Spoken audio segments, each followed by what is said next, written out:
sa kwarto. Bakla si Philip, ha? Una-una. Pep, makalat ka game mo pag Bisaya.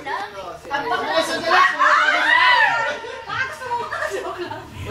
Hello. I-touch na lang. Pero binibidyohan ka, may ano to. Ebidensya. Una daw si Arian daw una niyang tikman. Tagal naman yung Arian. Ay, dapat po. Top 2. Hindi, Pep, mag-opening ka ng speech mo. English siya. Dapat nag-practice ka rin. Wala kang matanggal sa London, ha? Ganito, natandaan na to. Yung first year. Ano, Mike? First year ba? Yung second year? Ewan ko sa'yo. Hindi naman Hindi mag-practice. mo na ako. Quiet. High school, ano ba? Mina, mag-speech ka na. No, dali. English? Oo. Hindi ba kaya? Hindi na maganda. Tibay talaga, galing talagang ano. Ah, wag ka na mag-mic. Alam ko sanay ako sa mic, pero ano? Ay, nagugulat ako.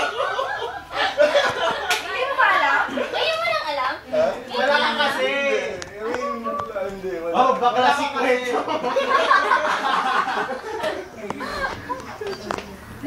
Di mo ba alam naging ex ko pinsan No. niya ni AJ? Wala yun. Adjust na lang yung Ex ko. Si Kano?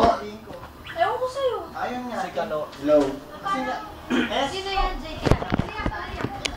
Nakita